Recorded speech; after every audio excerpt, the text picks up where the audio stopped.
कोई मंदिर मस्जिद की धर्म के नाम की टोपी पहने लगे तो देश खत्म हो जाएगा। 5 मार्क्स ने कहा था कि religion is the opium to the masses. ये धर्म है ना, जो ये अफीम है, ये नशा है। जब तक ये रहेगा जब तक विकास नहीं होगा। अगर आप मुझे बताइए, लुटियन जोन में बैठ के, एसी वाले कमरे में बैठ के एक ट्वीट करने से, ये लिखने से जय श्री राम गौ माता की जय हो तो मुसलमान की, अब काम की बात कर लो। और चौको की सरकार है, 43% देश के पार्लियामेंट में क्रिमिनल बैठे हैं। एडीआर की रिपोर्ट बता रही है। तो जो चोर उचक्के हैं, क्रिमिनल, वो हमारा कानून बना रहे हैं। तो ऐसे ही कानून बनेंगे। मर रहे हैं तानाशाही पे उतर आए। ये इससे काम बनता है तो काम करवाने की क्या जरूरत है? ये देश खतरे में है। 70 साल से तो देश का हिंदू खतरे में ही था। जब देश का राष्ट्रपति एक मुसलमान था, एपीजे अब्दुल कलाम, और एक प्रधानमंत्री सिख था, मनमोहन सिंह, जब तो हिंदू खतरे में नहीं था। आज हिंदुओं की सरकार है तो हिंदू खतरे में। आप इस नैरेटिव को समझो। मैं बार बार बोल रहा हूँ, जो सरकार ये सोच के बैठे कि हमारे बाप की जागीर है कि किताब तो जेलों में पड़ी है और जो क्राइम है वो पार्लियामेंट में बैठा है। टिकाऊ है, मीडिया बिकाऊ है।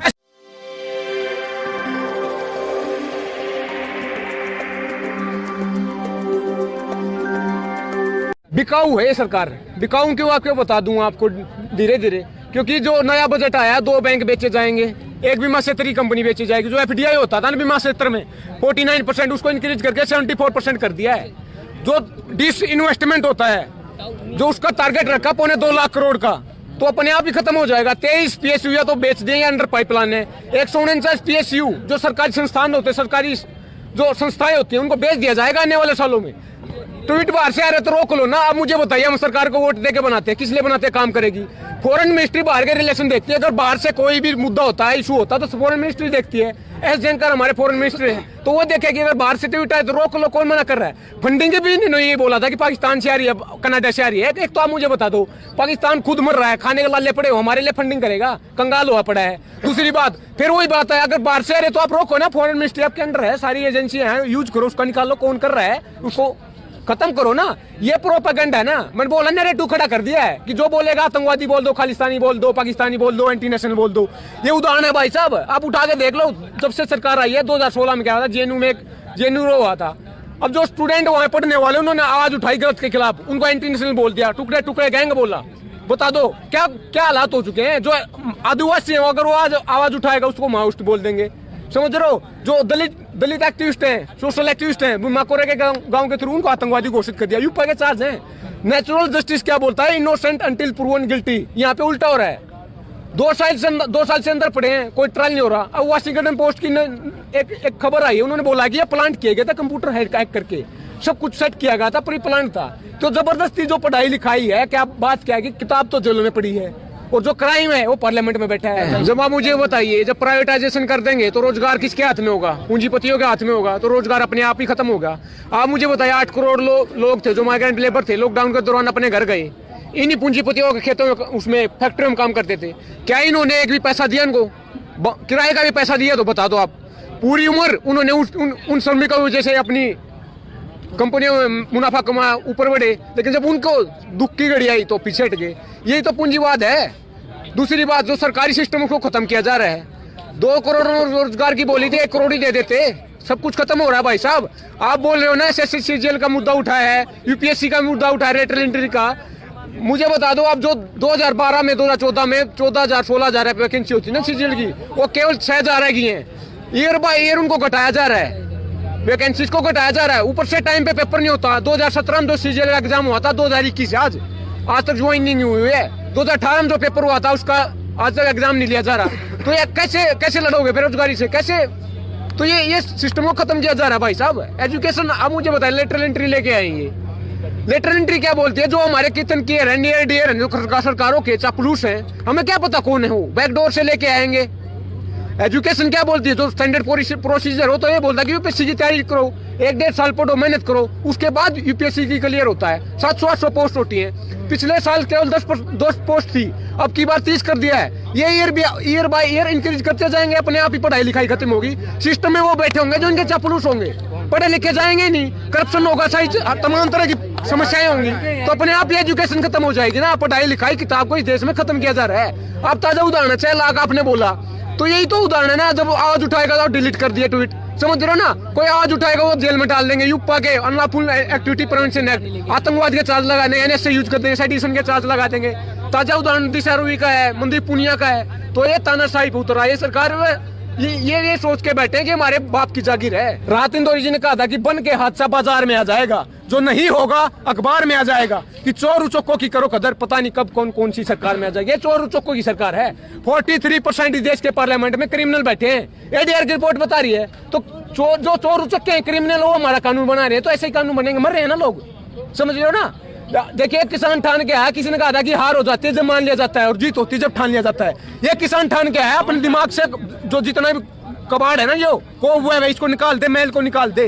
हम हटने वाले नहीं ऐसे। साहब मीडिया जो है किसानों की आवाज नहीं उठा रहा है। अब छात्र नौकरी मांग रहे हैं तो उन्हें ट्विटर का सहारा लेना पड़ा है। जो मीडिया है वो आवाज क्यों नहीं उठा रहा है? मीडिया के बारे में, मीडिया तो बिकाऊ है ना। पिट्ठू चिंटू पप्पू चाटुकार है, चापलूस है, पत्रकार नहीं हो, चाटुकार है भाई साहब। दूसरी बात, किसी ने कहा कि देश चलता नहीं मचलता है, मुद्दा हल नहीं होता उछलता है। जंग मैदान पे नहीं मीडिया में जारी है, आज तेरी तो कल मेरी बारी है, यही तो हो रहा है। वो बारी बारी से लान लगा रखी इन्होंने। आप मुझे बताइए, मीडिया ने तो प्रोपेगेंडा सेट कर दिया, लिख के देते सरकार ये करना है। मीडिया हाउस किसके हैं? जो कॉर्पोरेट घराने ना पूंजीपति हैं, अडानी अंबानी, उन्हीं के तो मीडिया हाउस है। जो मीडिया हाउस किसके हैं? हमारी बात क्यों करेंगे? वो पहले तो फंडिंग करेंगे, बाद में उनकी पॉलिसी बनाएंगे। तो ये हो रहा है, मीडिया वाले उन्हीं के भाई साहब, खत्म किया जा रहा है इस देश को। तो गोदी मीडिया उसी की है। ट्विटर पर जिन लोगों ने ये कैंपेन स्टार्ट किया है, जो मोदी रोजगार दो, उनके खिलाफ आपत्तिजनक जो है शब्दों का इस्तेमाल हो रहा है, उनको जो धमकाया जा रहा है, क्या कहेंगे? मैं बोल रहा हूँ ना, जो आवाज उठाएगा उसको एंटी नेशनल कुछ भी बोल देंगे, मतलब वो उसको डिस्क्रेडिट कर देंगे कि तू है ही नहीं ऐसा। अब मुझे बताइए, पढ़ा लिखा हूँ, 25 साल की मेरी उम्र है, वो पढ़े लिखे हैं, बेरोजगार घूम रहे, सड़कों पे घूम रहे हैं, समझ रहे हो? ये आयरन नहीं है। अनफॉर्चुनेटली मैं पढ़ा लिखा हूँ इस देश में, दुर्भाग्य कहूंगा, इस देश में पढ़ाई लिखाई खत्म की जा रही है। आप मुझे बताइए, 6 लाख ट्वीट हो गए, 6 मिलियन, सॉरी 60 लाख के करीब, तो आप उसको डिलीट करवा दिए इन्होंने, क्योंकि आवाज दबानी थी ना, आवाज उठ रही थी। जब कोई आवाज उठाएगा वो दबा देंगे। 2014 में जो इनकी सरकार आई था, उस टाइम पे एसएससी सीजन की 14,000 पोस्ट होती थी, आज 6,000 रह गई है। साल दर साल उनको घटाया जा रहा है। टाइम पे एग्जाम नहीं होते, वैकेंसी घट रही है, टाइम पे रिजल्ट नहीं आता। 2017 में सीजीएल का जो एग्जाम हुआ था ना, आज 2021 हो गया है, उसकी ज्वाइनिंग नहीं हुई है। 2018 में जो एग्जाम हुआ था, आज तक उसका पूरा पेपर नहीं लिया गया, एग्जाम नहीं हो रहा। तो ये ऐसे बढ़ेगा क्या देश? ये है विकास? ये है नया भारत? आप मुझे बता दो, देश को खत्म किया जा रहा है ना, बोल रहा हूँ ना बार बार, ये खत्म कर देंगे भाई साहब, बेचने पे उतार हुए, ये देश को खत्म कर दे। किसी ने कहा था कि बिल्कुल बिल्कुल फैसला जो कुछ हो मंजूर होना चाहिए, जंग हो या इसको भरपूर होना चाहिए। हम प्यार करना भी जानते हैं और जंग भी करना जानते हैं। अगर जंग पे उतरे, जंग करके जाएंगे, हटेंगे नहीं आगे। बेटर है यहाँ पे मरना, हम मरना वहाँ भी है। अगर वहाँ पे चले गए तो जमीनें बिक जाएंगी, अगर वहाँ पे चले गए तो जमीनें बिक जाएंगी, तो बेटर है यहाँ मरे। यहाँ हमारी आवाज तो उठ रही है, कम से कम कोई तो बता रहा है कि ये किसान मर रहा है। वहाँ जाने के 12,500 एनुअली सुसाइड करते हैं, according to National Crime Record Bureau, NCRB की रिपोर्ट है। 12,500 किसान सुसाइड करते हैं। आप मुझे बताते, एक दिन भी, एक सेकंड भी इस मीडिया ने कभी दिखाया तो ये तो खरीद बिकाऊ है भाई मीडिया, टिकाऊ है मीडिया, बिकाऊ है। अच्छा, ये बताइए, सरदार पटेल जिनका नाम लेके जो है बार बार ये कहते थे कि कांग्रेस से सरदार पटेल की टिकाऊ है मीडिया, बिकाऊ है। अच्छा, ये बताइए, सरदार पटेल जिनका नाम लेके जो है बार बार ये कहते थे कि कांग्रेस से सरदार पटेल के साथ नाइंसाफी की, अब जो है सरदार पटेल के नाम से नरेंद्र मोदी स्टेडियम हो गया है। बदला लेने, एक तो मुझे बताइए, सरदार पटेल जी को अपना आदर्श मानते, मूर्तियां बनाते हैं, अब कहाँ गई उनकी आदर्शवादिता? कहाँ गए? आदरणीय उनको पूजने वाले थे, उसके नाम पे राजनीति करने वाले थे। नहीं, वो ये कह रहे हैं ना कि जगह का नाम तो नहीं बदला, सिर्फ स्टेडियम का नाम बदला है। मैं वही कहना चाह रहा हूँ, मतलब आप मुझे बताओ ना, 1950 में वही सरदार पटेल है जिसने आरएसएस को बैन किया था, अब उसको अपना बना लिया। बात क्या बोलते हैं कि नेहरू के तो खिलाफ है, सरदार पटेल को अपना मानते हैं। आप मुझे बताइए, जो देश में अमित शाह जी गृह मंत्री हैं, क्या वो मोदी के खिलाफ जा सकते हैं? मंत्री तो उसके अंदर है ना मोदी सरकार, तो नेहरू के खिलाफ सरदार पटेल कैसे हो सकता है? जिस आदमी ने देश को यूनिफाई किया है, एक बना, बिस्मार्क ने एक, जर्मनी के टुकड़े टुकड़े होते, बिस्मार्क होता था, उसने एक बना था। अब्राहम लिंकन होता था, उसने एक बना था। सरदार पटेल इतना ऊंचे आदमी थे, उनके बारे में सोचना बुरी बात है। ये एक तिनका भी नहीं उसके बराबर है, उसके नाम पे राजनीति कर रही है। ये तो वो बात है, वो आदमी भाई जो मुंह में राम बगल में ना तू राम रखते हैं, जुबान पे गंगा, दिमाग में दंगा रखते हैं। बात अखंड भारत की करते हैं, देश कर रहे हैं खंड खंड इस देश को खत्म कर रहे हैं, तोड़ रहे हैं ना बार बार, हिंदू मुसलमान के नाम पे, जात पात के नाम पे। बेशक जी। अच्छा, आप पढ़े लिखे युवा हैं, क्रिकेट में कपिल देव या धोनी ने जो है वर्ल्ड कप जिताया है, मगर नरेंद्र मोदी का क्रिकेट में कोई रोल नहीं है और स्टेडियम उनके नाम पे है। वही तो बात हूँ, मैं नाम रखने से क्या हो जाए, कुछ भी कर लो भाई, सरकार है आपकी। अगर नाम ही बदलना है तो देश का रोजगार बदलो ना, काम की बात करो ना। अब ट्वीट आप बोल रहे हो बार बार, मैं बेरोजगार हूँ, 25 साल पढ़े लिखे हैं, तो समझ रहे देश को खत्म किया जा रहा है। करना है तो इस देश को बदलो ना। इस देश में जो भूखमरी है, गरीबी है, मुफलिसी है, उसको खत्म करो। 35 करोड़ लोग इस देश में गरीबी के रेखा से नीचे हैं, जो $1 भी नहीं कमाते, $1 भी नहीं कमाते। 19 करोड़ लोग डेली भूखे सोते हैं, 19 करोड़ लोग, 1-2 करोड़ की बात। तो इस देश को खत्म किया जा रहा है, तो इस देश को खत्म किया जा रहा है। अगर मिटाना उसको मिटाओ ना। बात क्या है कि मिटाना तो गरीबी को मिटा रहे हैं, गरीब को। तो ये दोगलापन नहीं चलेगा। अब जागरूक हो गए, हम हटने वाले नहीं यहाँ से। सुन लो यार, 1 मिनट। बंगाल में चुनाव है, चुनाव में ये बात होनी चाहिए थी कि ममता ने भैया रोजगार ममता दिया। बनर्जी की सपोर्ट में जाएंगे। आपका भी मौका मिलेगा। ममता बनर्जी ने कितना रोजगार दिया, या और पार्टी रोजगार की बात करती है तो वहाँ जो है जय श्री राम के नाम पे जो है पॉलिटिक्स हो रही है। क्या समझते हैं? अगर जय श्री राम बोलने से विकास होता तो देश पता नहीं कहाँ चला जाता। आप मुझे बताइए, भगवान है ना बोलते हैं ना उसको, उसने हम सबको बनाया है, हमने उसको बनाया, भगवान ने बनाया ना। तो आप मुझे बताओ उसकी क्या औकात है? हमने उसका घर बनवा दिया, राम मंदिर बनवाया ना, वो कहाँ भगवान रह गया भाई साहब? अगर वो भगवान है तो क्या हमें बोलेगा मेरे सामने वहां के मत्था टेक? भगवान नहीं है फिर वो। भगवान तो सबके दिल में है, मेरे दिल में है, मेरी पर्सनल बात है ना। वो भगवान क्यों बोलेगा कि मेरे सामने मत्था टेक? समझ लो भाई साहब, यही तो गेम है। इस देश को खत्म किया जा रहा है। राम नाम की लूट मची है, राम नाम जपना पराया माल अपना। राम नाम जपते रहेंगे, घंटे बचाते रहेंगे, मंदिरों में घूमते रहेंगे, देश को लूट के बाहर ले जाओ धन। जो सही बैंक अकाउंट में धन गया था किसका था? हमारा तो था।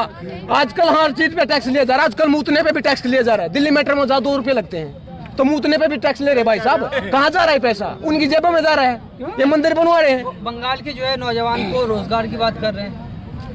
अब फिर वही, और क्या ना करें, और किसकी बात करें? काम की बात करेंगे, मन की बात क्यों करेंगे? हम क्या बोलेंगे तू आत्मा की बात कर, मन की बात उसके साथ कर, इसको छोड़ के आया था।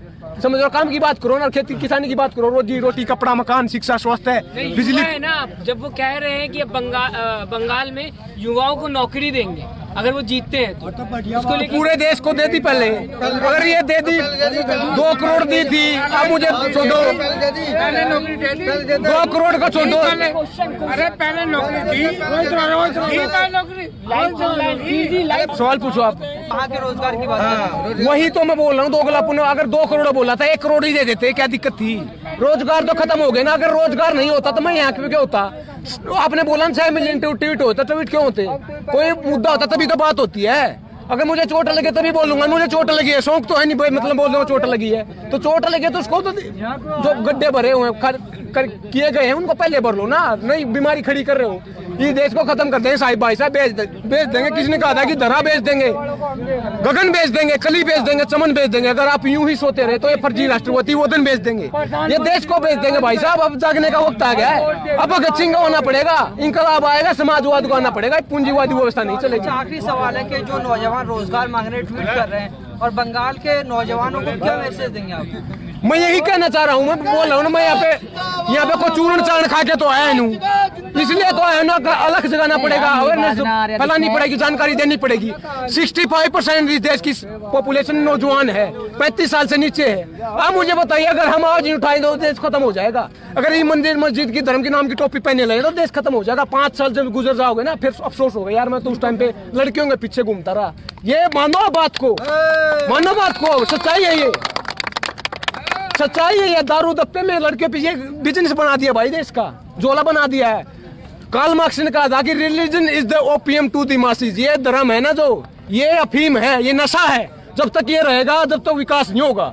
अगर आप मुझे बताइए, लुटियन जोन में बैठ के, एसी वाले कमरे में बैठ के एक ट्वीट करने से, ये लिखने से जय श्री राम गौ माता की जय हो, ये इससे काम बनता है तो काम करवाने की क्या जरूरत है? देश में वो कह रहे हैं ना कि राम मंदिर बनवा दिया है, हिंदू वहाँ के खतरे में है, जय श्री राम नहीं बोल पा रहे। राम मंदिर बन गया, मैं बोल रहा हूँ मंदिर बनने से, अगर मंदिर बनने से बेरोजगारी, देश की गरीबी मिटती तो पुजारी तो देश का मानी होना था, क्योंकि दिन रात मंदिर में रहता हो, समझ रहे हो। और दूसरी बात, हिंदू खतरे में है। 70 साल से तो देश का हिंदू खतरे में ही था। जब देश का राष्ट्रपति एक मुसलमान था, एपीजे अब्दुल कलाम, और एक प्रधानमंत्री सिख था, मनमोहन सिंह जब तो हिंदू खतरे में नहीं था, आज हिंदुओं की सरकार है तो हिंदू खतरे में। आप इस नैरेटिव को समझो। मैं बार बार बोल रहा हूँ ये नौजवानों से, आपसे इस वीडियो को जितना शेयर तो कर सकते हो, जानकारी तो फैला सकते हो। ये टॉपिक को उतार दो धर्म की, जाति पाति की, हिंदू मुसलमान की। अब काम की बात कर लो। आप जागे तो देश जाग जाएगा। अगर आज एक किसान मर गया तो देश खत्म हो जाएगा। मैं अपनी बात को खत्म करना चाहूंगा। भगत सिंह ने कहा था कि लिख रहा हूँ अंजाम जिसका कल कहा जाएगा, मेरे खून का एक कतरा इंकलाब लाएगा। जोर से बोल रहे हैं क्योंकि उसी भगत सिंह ने कहा था कि गूंगे बहरे को सुनाने के लिए धमाका जरूरी होता है। वो जुबान धमाका है, पार्लियामेंट तक आवाज जानी चाहिए। गूंगे बहरे हो, इंकलाब इंकलाब।